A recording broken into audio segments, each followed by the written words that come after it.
사실 저도 이제 이걸 사업하려고 했던 건 아니고 혼자 사이드로 하다가 60개국에서 1위 하고 있는 알람이 돼서 저희가 투자한 포트폴리오사가 하나 있는데 7년 동안 적자였어요. 8개월? 한 10개월 만에 월 영업이익이 한 2억 정도 나는. MBTI가 여기는 이제 힐링룸이라고 해서 이 마사지 베드인데 마사지사분이 오셔요. 매일 점심시간마다 마사지 받을 수 있고. 제가 쓰고 있는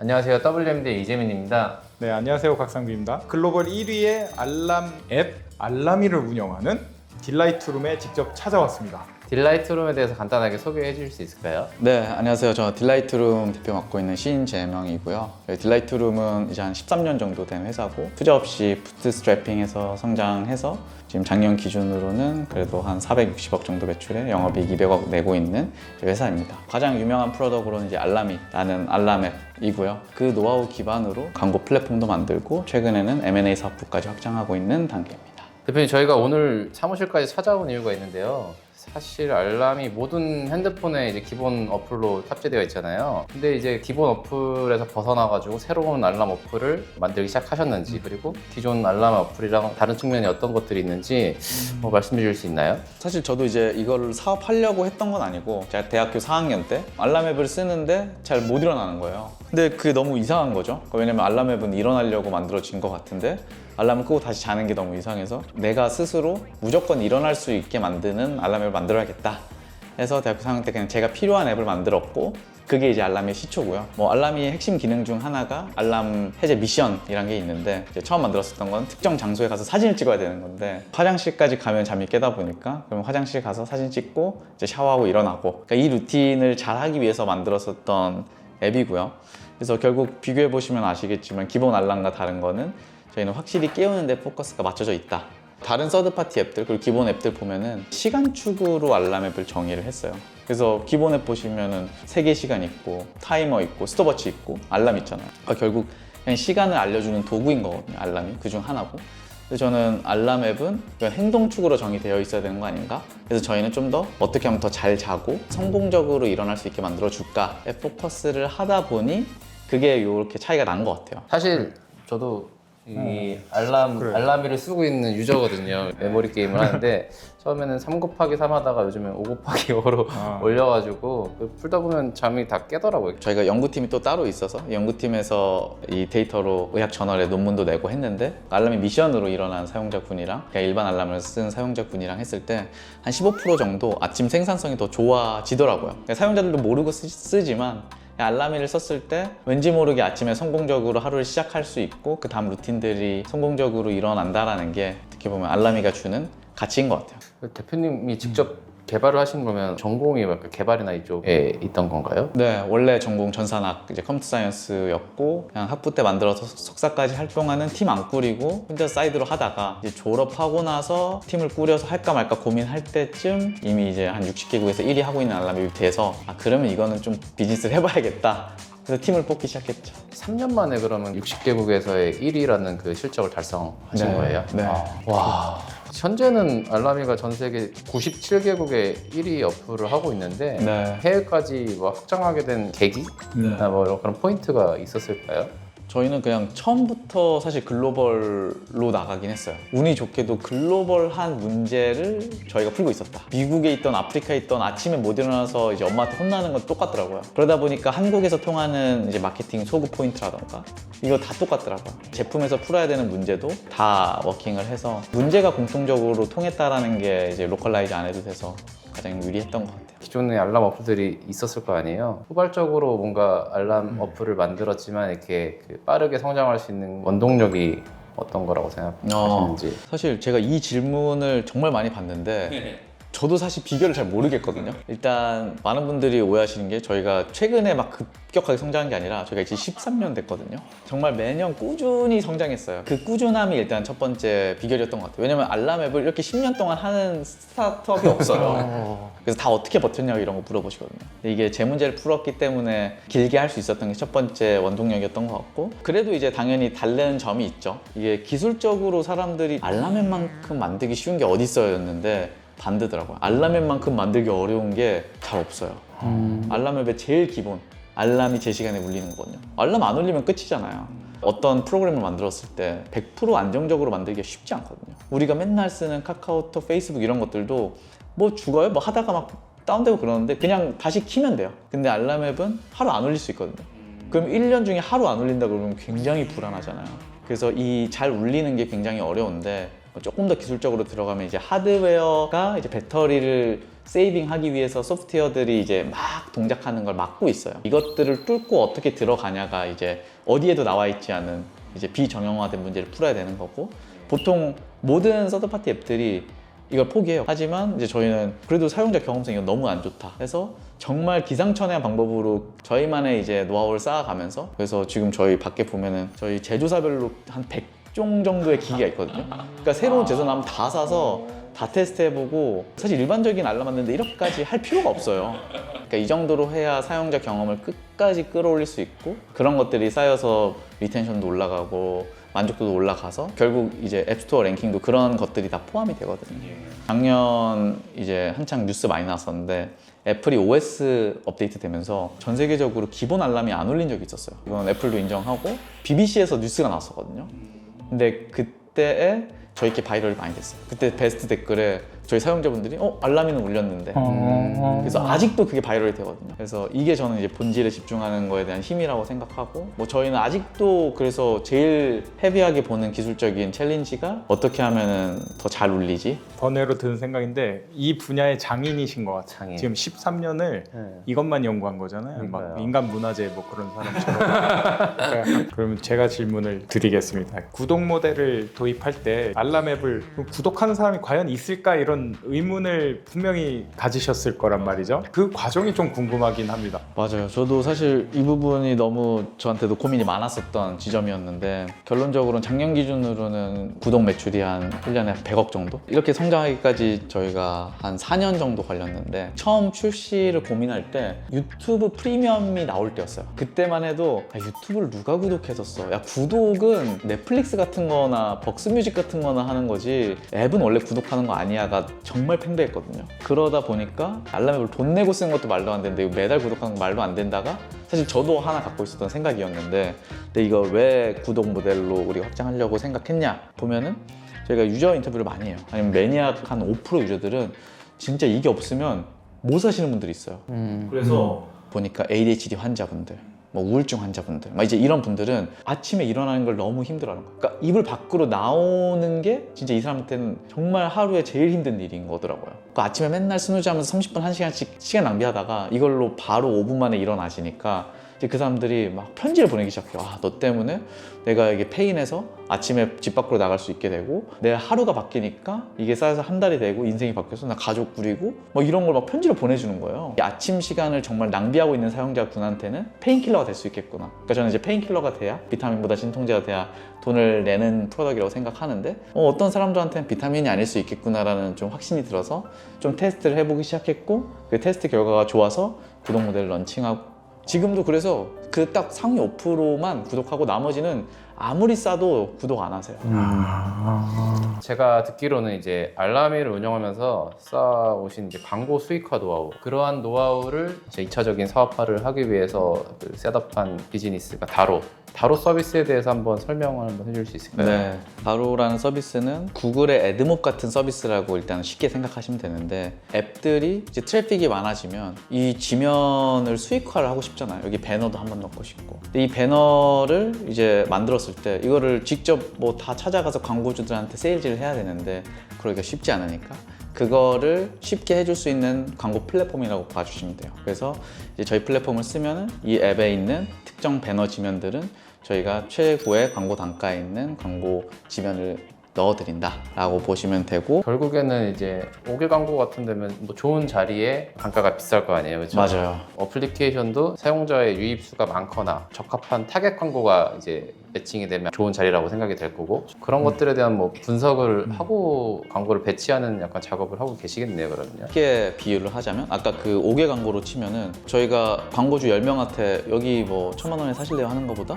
전 세계에 있는 광고주 10만 명한테 저희 여기 지면 비딩합니다, 땅땅땅 최고 입찰하세요 하면 훨씬 더 비싼 가격에 팔 수 있잖아요. 그래서 실시간으로 이 지면을 이제 살만한 이제 광고주들이 사용하는 주식시장 같은 그런 툴이 있는데 이걸 통해서 프로그래미틱하게 실시간으로 입찰시켜서 가장 높은 광고 단가를 받게 해드리는 플랫폼이라고 쉽게 설명하면 그렇게 될 것 같아요. 사실상 어떻게 보면 트래픽이 엄청 많아야지 또 다로 역시 또 잘 작동할 수 있을 것 같다는 생각이 드는데 그렇게 트래픽을 만드는 데까지 알람이랑은 또 별개의 서비스다 보니까 쉽지 않을 것 같다는 생각이 들거든요.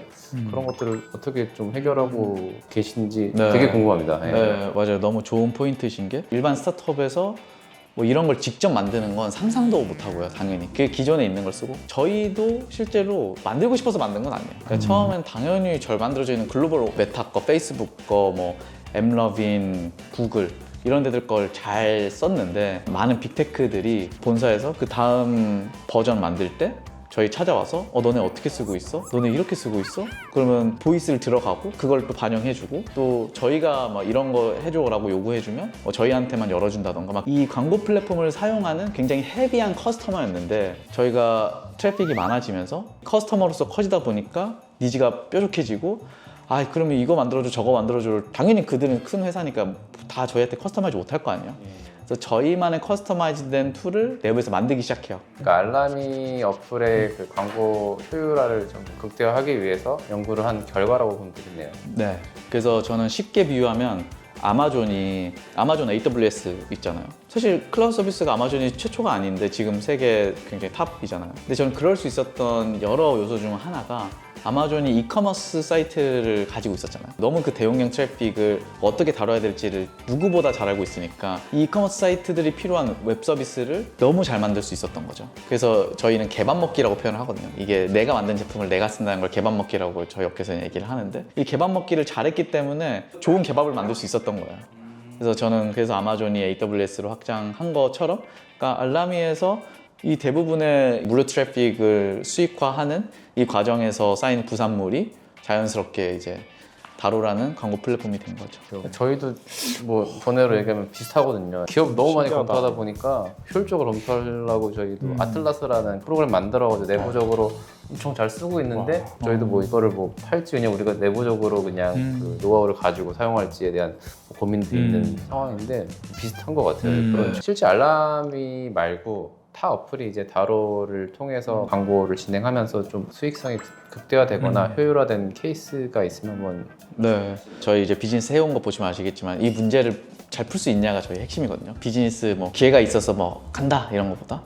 그래서 처음에는 우리 광고 플랫폼까지 만들고 싶지 않은데 그래서 주위 지인들한테 한 10개 회사에 테스트를 했었는데 다 매출이 거의 한 2배씩 뛴 거예요. 광고 매출이. 그래서 좀 더 확신 가지고 오픈하기 시작했고 평균적으로 한 1.5배에서 한 3배까지는 뛰었던 것 같아요. 광고 매출이. 잘 되는 게 뭐 입증이 되니까 그냥 할 수밖에 없는 거네요. 근데 저희가 반대로 말하면 이런 얘기를 해요. 아니 알라미에서 전 세계에 있는 광고 플랫폼들 진짜 연락 오는 데 거 10년 동안 다 써봤고 거기에 부족한 것들 다 만들어 놓은 건데 그거 안 되면 이상하지 않냐. 그래서 저희는 지금도 알라미로 계속 테스트를 하거든요. 왜냐면 알라미도 고객사니까 다로에. 그래서 알라미에서 만약에 더 좋은 광고 플랫폼이 당연히 나올 수 있겠죠. 그러면 그거 써야 된다. 왜냐면 그거 써서 5%만 늘어도 영업이익이 몇 억이 늘어나는데 그럼 그렇게 써서 또 개밥먹기 잘해서 거기 있는 노하우를 가지고 다로에 적용해서 다로가 성장해야 된다. 전 B2B도 B2C처럼 계속해서 제품이 굉장히 이터레이션 돌면서 개선해야 된다고 생각하는데 그럴 수 있는 좋은 플라이 휠이 있는 거죠. 알람이라는 컴포넌트가.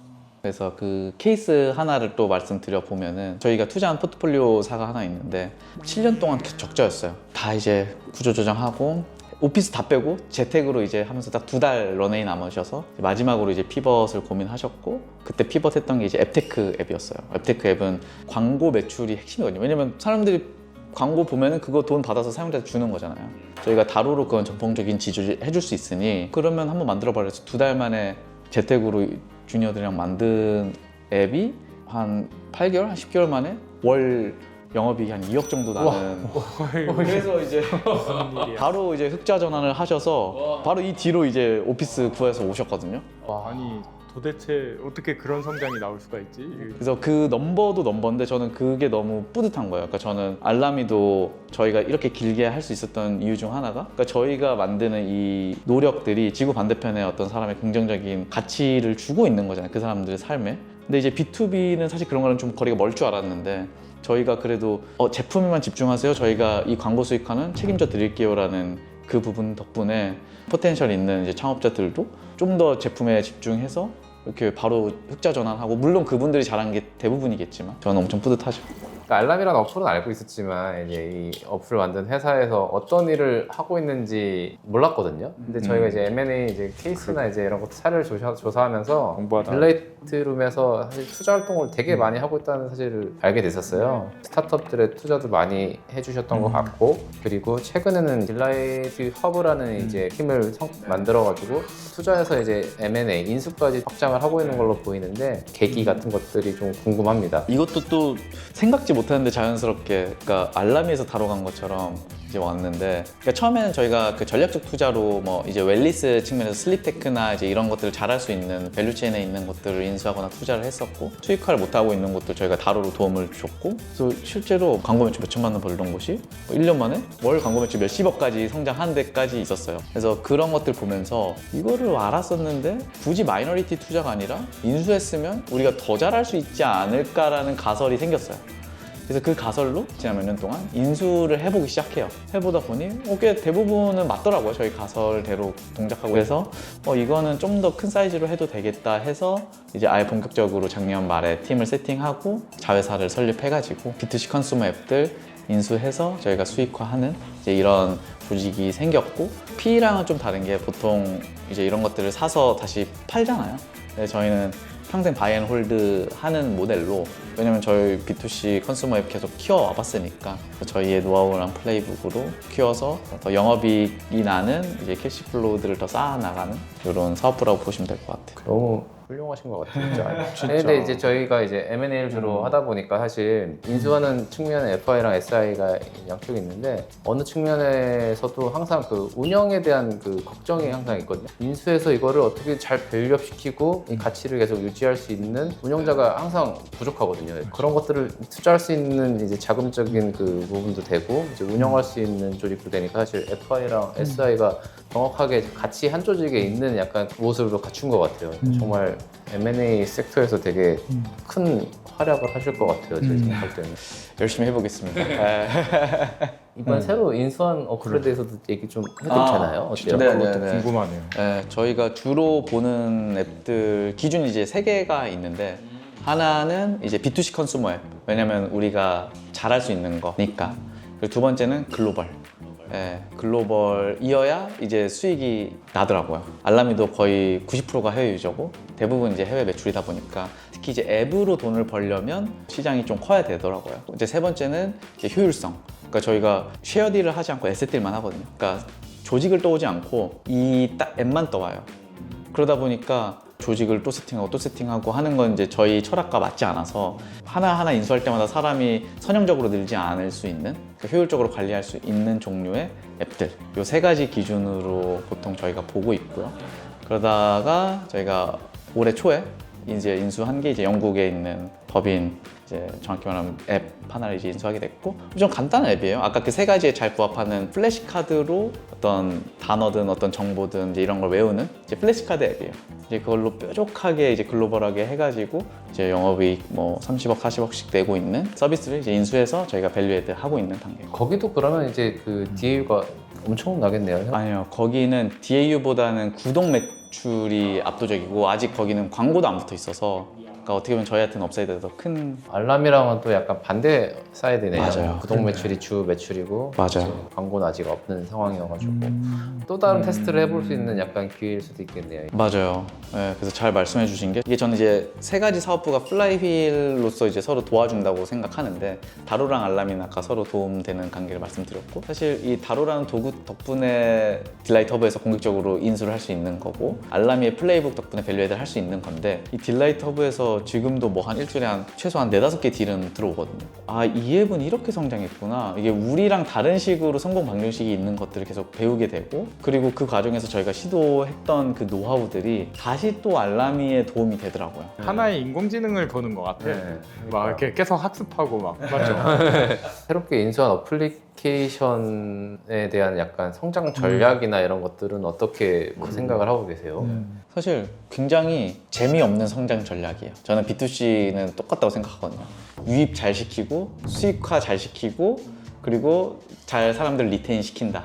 이 세 가지를 다 하고 있거든요. 유입 잘하기 위해서 유저 인터뷰 잘하고 원래 알람에서 하듯이 A/B 테스팅하고 수익화는 뭐 조금 더 그래도 저희 유리한 게 다루라는 큰 축이 있어서 광고 수익화는 좀 더 쉽게 하고 구독도 저희가 알람에서 4년 5년간 쌓아온 이제 어떻게 이 페이월을 띄우고 어떻게 프라이싱 테스트를 하고 특히 이제 글로벌하게 어떻게 최적화를 할지 이제 이런 것들이 계속해서 해오던 거니까 어떻게 보면 그 근육으로 여기서 이제 열심히 일을 하는 거죠. 놀라워요 진짜.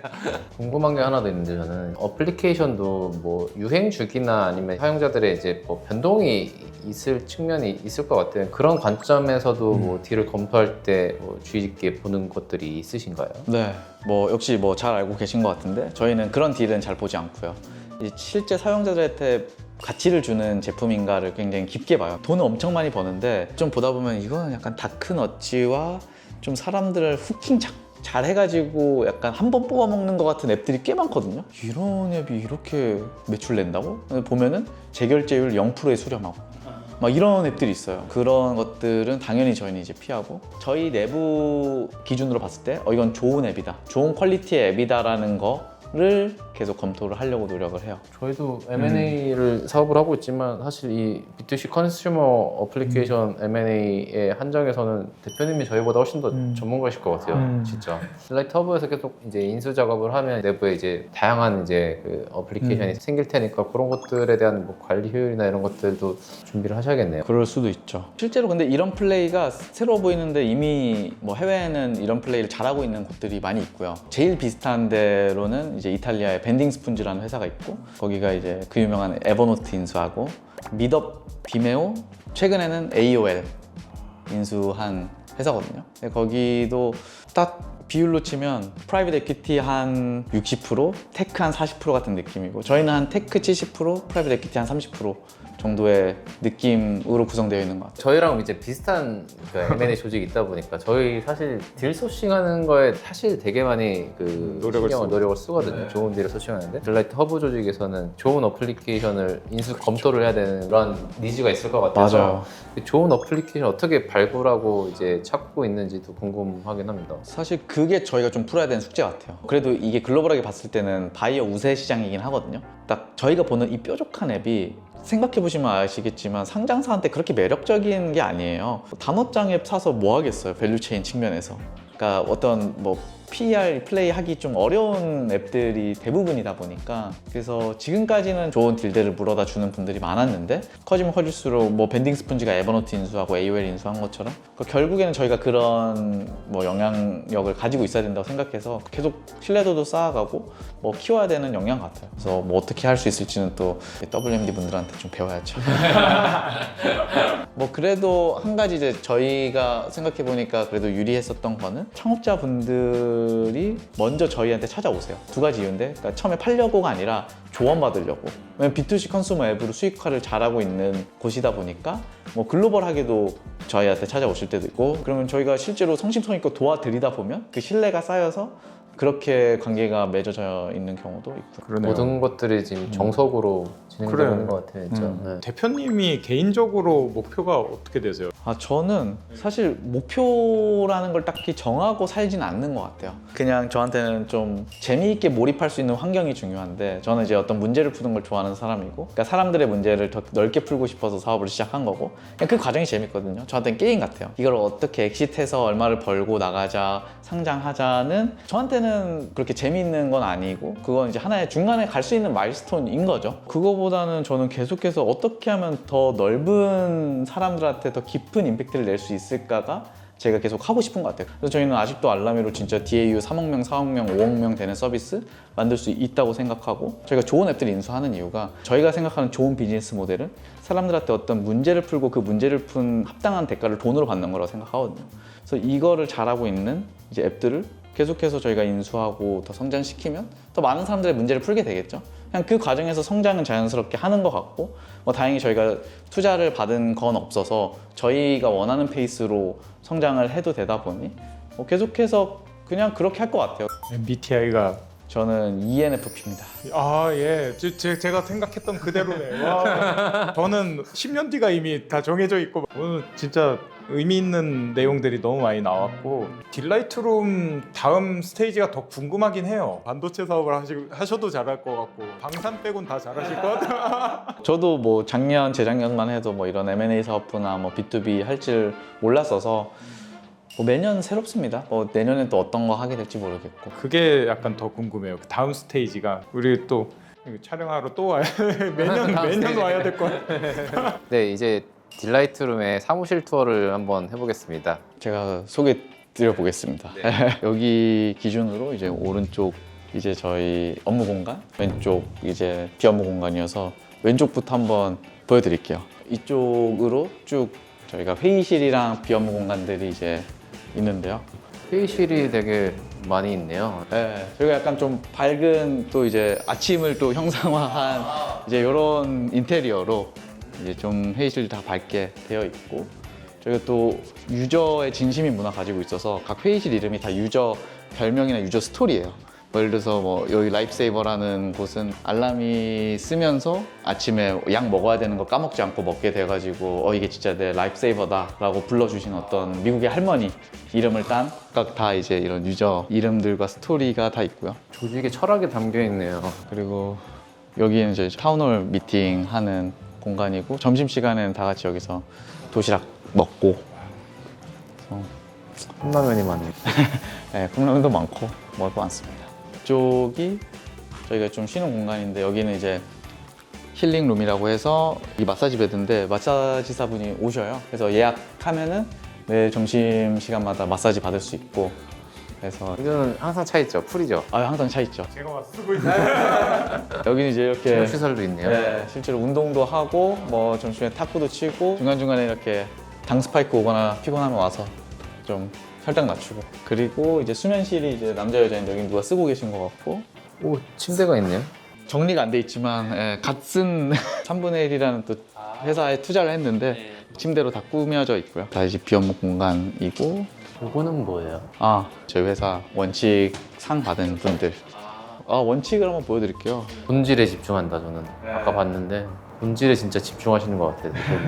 장기간 롱런할 수 있는 게 저기도 다 회의실이네요. 네, 저희가 회의를 많이 해요. 지금 보면 다 이제 비어있잖아요. 다 회의를 많이 하고 이게 딱 보이네요. 100만, 500만, 1000만, 2000만, 올해도 이제 하나 받아야죠. 3000만. 이렇게 업무 공간은 엄청 넓네요. 이렇게 진짜 멋있다. 여기는 이제 저희 테스트룸들 또 알람 시끄러우니까 여기 이제 좀 최대한 방음되는 걸로 해서 이제 테스트폰들도 여기에 이제 많이 쓰는 테스트폰도 이제 다 있어서 약간 실리콘밸리 온 것 같아. 그렇죠. 그런 느낌. 책도 있네 이렇게. 네, 이건 또 제가 좋아하는 추천 도서들로 저도 평소에 많이 하세요. 요즘 많이 못하네요. 너무 멋진 사무실 구경해 주셔서 감사합니다.